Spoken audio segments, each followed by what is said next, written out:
커지고 있는데요. 9월 2일 기준으로 218개의 영토에 발생해 확진자만 2,572만 9,184명이고 사망자는 85만 6,687명을 기록하고 있습니다. 계속해서 그 수가 증가하는 상황에 각국에선 백신 개발에 박차를 가하고 있습니다. 중국은 이미 7월부터 임상시험 중인 백신을 긴급 사용 중인데요. 의료진과 식품시장, 운송, 서비스 분야 종사자 등 특정 그룹의 면역성을 보장하고 가을과 겨울철에 코로나19 재확산을 막기 위함이라고 합니다.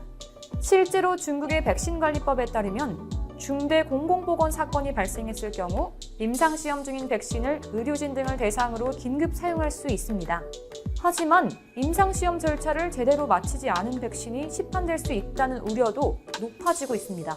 중국과 마찬가지로 러시아는 이미 임상 3상 시험조차 마치지 않은 코로나19 백신을 승인하곤 전 세계에서 첫 번째로 백신을 개발했다고 홍보했는데요. 최근에는 미국까지 가세해 임상 3상을 거치지 않은 코로나19 백신 후보 물질도 허가할 수 있다고 밝혀 논란이 되고 있습니다.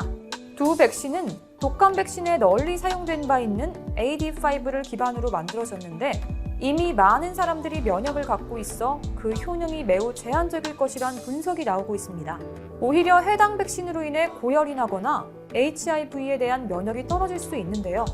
그렇기 때문에 전문가들은 HIV가 크게 유행하는 아프리카 일부 국가에선 임상시험도 제대로 진행하지 않은 백신을 접종하고 있는 중국과 러시아와 다르게 백신 접종에 신중해야 한다고 합니다.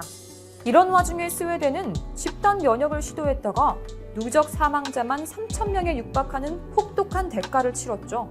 그런데도 미국의 신임 의료 고문인 스콧 아틀라스 박사는 지난 7월 폭스뉴스 인터뷰에서 젊고 건강한 사람은 코로나19에 걸릴 위험이 없다며 집단 면역 전략을 긍정적으로 보고 있는데요. 공공보건의학계에선 수백만 명의 목숨이 위태로워질 수 있다며 경고하고 있습니다. 이렇게 계속되는 코로나19로 전 세계가 정신을 차리지 못한 채 우왕좌왕하고 있는데요. 심지어 실업난과 경제 위기 등 수많은 문제들도 발생하고 있는 가운데 예상치 못한 문제까지 나타나 인류를 위협하고 있습니다. 그건 바로 쓰레기 문제인데요. 한때 코로나19로 많은 나라들이 락다운을 하면서 잠시나마 지구촌 환경이 좋아졌었지만 코로나 사태가 장기화되면서 오히려 환경 문제가 심각해지고 있습니다. 우리가 모르는 사이 어째서 왜 환경 문제가 생겼을까요? 영상 시작 전 좋아요와 구독 부탁드립니다. 전 세계가 인정하는 가치 투자자 워렌 버핏이 인정한 바로 그 책 오른쪽 버튼을 눌러보세요. 이젠 언택트 소비가 일상이 됐죠.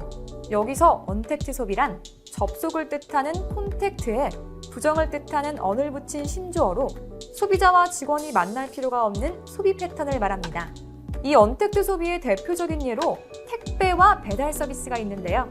코로나19 팬데믹으로 음식 배달이나 온라인 주문 건수가 전년 대비 20-30% 이상 증가하면서 플라스틱 배출량도 60% 이상 증가하는 문제가 생겼습니다. 실제로 뉴욕을 포함한 미국의 주요 도시들은 쓰레기 대란으로 몸살을 앓고 있는데요. 가정 쓰레기는 훨씬 늘었지만 쓰레기 수거 시스템이 사실상 망가졌기 때문입니다. 현재 무더위가 계속되면서 주민들은 악취로 불편을 겪는가 하면 오래 방치된 쓰레기 더미로 인해 보도가 얼룩지는 곳도 허다합니다. 특히나 중국의 상황은 심각합니다. 사우스 차이나 모닝포스트에 따르면 코로나19의 발원지인 우한에서 발생하고 있는 의료 폐기물만 하루에 약 200톤이 나온다고 합니다. 이는 코로나19 확산 이전보다 무려 4배나 늘어난 건데요.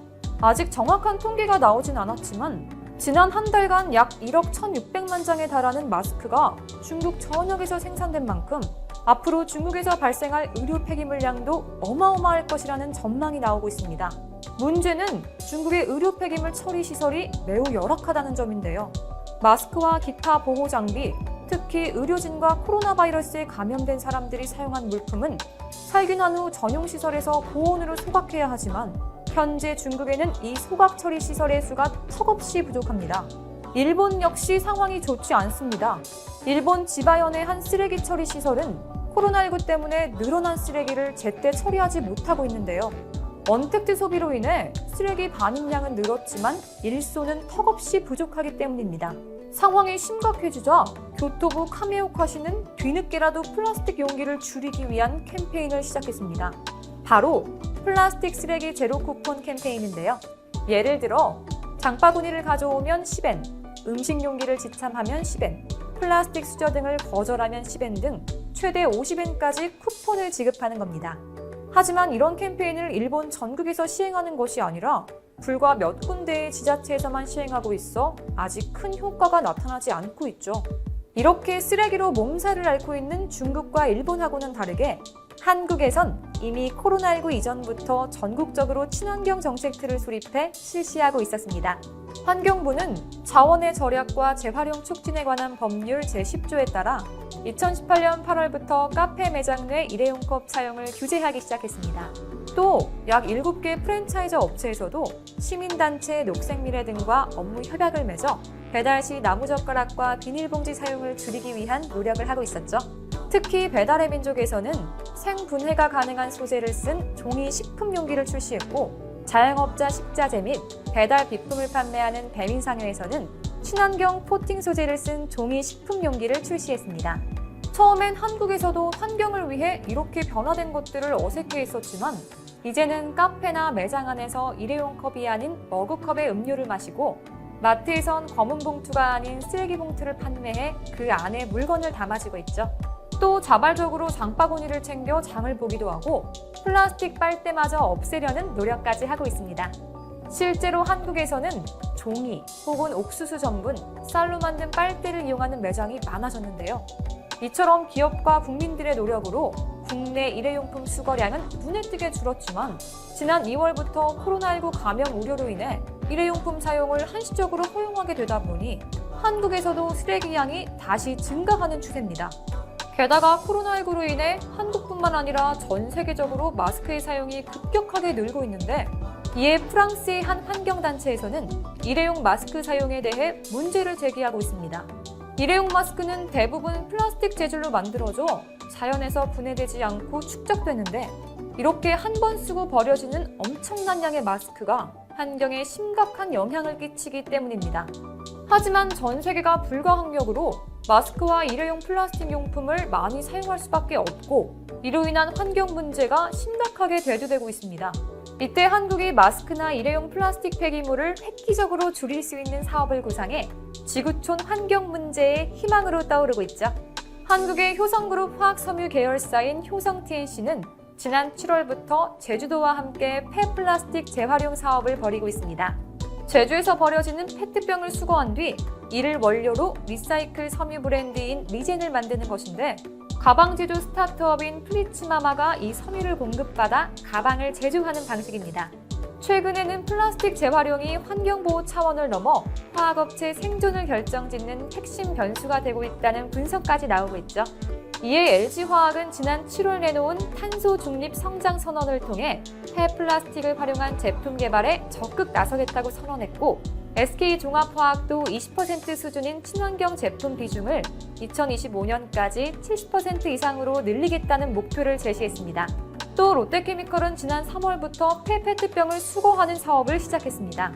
게다가 국내 화학업체들은 폐플라스틱을 활용한 재생 원료도 속속. 서유럽에 위치한 유럽 대륙에서 세 번째로 큰 나라 프랑스에서는 정부가 지난달 21일 스포츠 이벤트를 조만간 재개하겠다고 밝히면서 이달부터 코로나19 사태 이후 처음으로 경기장에 5,000명 이하의 관중 입장을 허용해 스포츠 경기를 직관할 수 있게 됐습니다.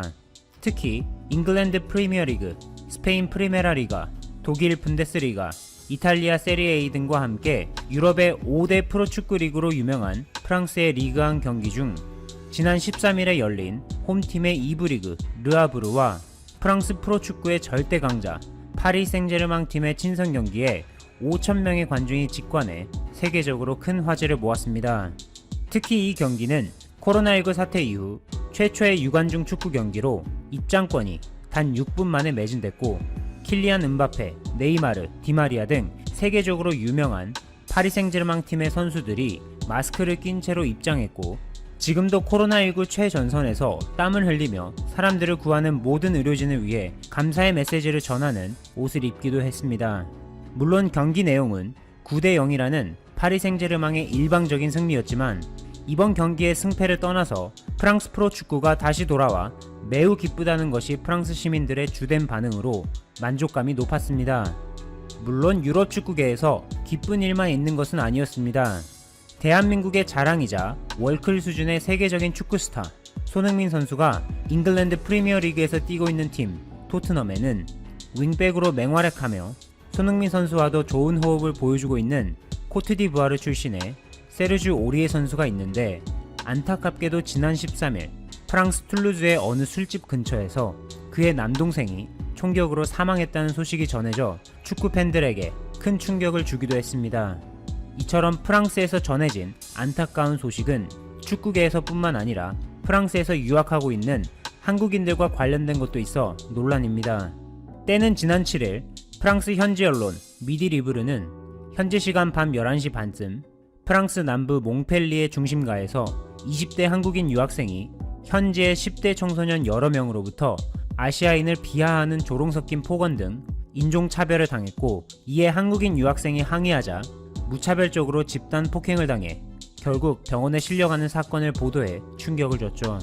물론 동양인에 대한 인종차별적 폭언 및 폭행 사건으로 이번이 처음은 아니지만 피해가 끊이질 않고 있어 프랑스 내 한인 사회와 유학생들이 우려를 표시했고, 이에 주 프랑스 한국 대사관에서는 현지 경찰에게 정확한 사건 조사와 앞으로 재발 방지에 대해 강력하게 요청했습니다. 축구, 음식, 관광 등 다양한 분야에서 유명한 요소들이 너무나도 많은 프랑스는 문학적인 측면에서도 세계적으로 유명한데, 특히 한국인이 가장 사랑하는 프랑스 대표 작가 베르나르 베르베르가 있습니다.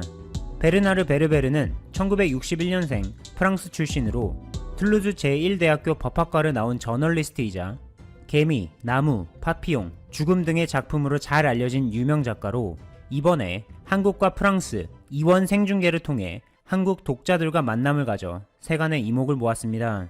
독서 플랫폼인 밀리의 서재가 주관해 전국 16개의 CGV 극장에서 동시 진행된 온라인 북토크 프로그램에는 베르나르 베르베르가 나와 약 2시간 동안 편안한 자세로 독자들과 다양한 대화를 주고받았는데, 특히 그는 무소유와 행복이라는 개념에 대해 이렇게 말합니다. 살아가면서 어느 순간 모든 것을 잃을 수 있다는 생각을 자주 한다. 특히 죽을 때에는 모든 것을 다 놓고 가기 때문에 무소유에 대한 생각이 깊어질 수밖에 없는데, 물질적인 것뿐만 아니라 사람과의 관계에 대해서도 한번 생각해 봐야 한다. 한편 행복은 자기가 좋아하는 일을 하는 것으로 현재 나는 행복하다. 다른 사람의 조언을 듣는 것도 물론 중요하지만 스스로 자신에 대해 이해해야 정말 행복해질 수 있다. 또한 베르나르 베르베르 작가는 신작 기억에 대해 언급하면서 인생에 있어서 자신을 알아가는 것이 얼마나 중요한지를 다시 한번 강조하고 있는데, 참고로 기억이라는 작품에는 어느 고등학교에서 역사를 가르치는 교사 르네가 우연한 기회로 경험하게 된 최면을 통해 자신의 전생에 대해 알아가며 벌어지는 이야기를 다루고 있죠. 한편 베르나르 베르베르는 한국의 인상에 대해서 한국인들이 일하는 것을 보면 프랑스인들은 정말 일을 안 하는 편이구나 싶다 라고 말하며 한국인의 부지런함과 끊임없는 노력을 칭찬했습니다. 하지만 일을 잘하고 많이 한다는 한국인의 강한 장점이 어린 세대에게 있어서는 압박으로 느껴질 수도 있다는 것을 함께 언급하기도 합니다. 베르나르 베르베르와 같은 세계적인 작가를 수도 없이 많이 배출하고 있는 프랑스는 파리 소재의 국립동양미술관인 김해박물관에서 매년 프랑스어로 번역, 출간된 현대 아시아 문학 작품을 대상으로 에밀 김해 아시아 문학상을 수여하고 있는데, 이는 프랑스 내에서 아시아 문학을 좀 더 활성화시키기 위해 2017년에 제정됐습니다. 특히 김해박물관은 1800년대 우리나라 최초의 프랑스 유학생인 홍종우가 직접 근무하면서 일찍이 춘향전, 고목생화 등의 우리나라 문학 작품을 프랑스어로 번역, 출간한 곳으로도 유명합니다. 한국 문학의 경우 2018년에 황석영 작가의 해질 무렵이 이 상을 수상했고, 2019년에는 은희경 작가의 소년을 위로해줘가 최종 후보까지 올랐으며, 지난해 10월 공유와 정유미 주연의 영화로도 만들어져 화제가 된 작품 조남주 작가의 82년생 김지영이 올해 2020년 프랑스 에밀 김해 아시아 문학상 1차 후보에 선정됐습니다. 참고로 조남주 작가는 1978년 서울태생으로 이화여대 사회학과를 졸업하고 다양한 시사교양 프로그램의 작가로 10년간 활동했는데 그 대표작으로 PD수첩, 불만제로, 생방송 오늘 아침 등이 있습니다. 이후 장편소설 귀를 기울이면으로 상을 받으며 소설가로 데뷔했고 고만해치를 위하여, 사하맨션 등의 장편소설을 집필했습니다. 프랑스 김해박물관에 의하면 오는 9월까지 총 5편의 최종 후보를 선정하고 11월에는 최종 수상작을 발표할 예정으로 기대가 큽니다. 또한 조난주 작가 외에도 독일에서는 정유정 작가의 종의기원과 편혜영 작가의 홀이 독일 리베라투르상 후보에 올라 화제입니다. 한편 한국의 문학 외에도 예술 분야에서 전 세계로부터 극찬을 받으며 러브콜을 한몸에 받고 있는 한국인이 있어 관심을 모으고 있습니다. 특히 프랑스의 경우 이 한국인이 아니면 안 된다며 나라의 규칙에도 특별히 예외를 두는 등 모든 것을 총동원해 모셔가기 위해 애를 썼죠. 그 특별한 주인공은 바로 자랑스러운 한국인 김은선 지휘자입니다. 프랑스는 1789년 7월 14일 프랑스 혁명을 기념하는 차원에서 지난 2013년부터 매년 에펠탑 앞 샹드마르스 광장에서 대규모 음악회를 열고 있는데 올해 음악회 무대에 김은선 지휘자를 꼽은 것입니다. 프랑스 최대 야외 음악회 무대에서 한국인이 지휘봉을 잡는 것은 이번이 역사상 처음으로 그 의미가 더욱 깊은데 여기서 큰 걸림돌이 생겼으니 바로 김은선 지휘자가 프랑스로 갈 수 없는 상황이었습니다. 김은선 지휘자는 미국 텍사스주의 휴스턴에 거주하고 있는데 코로나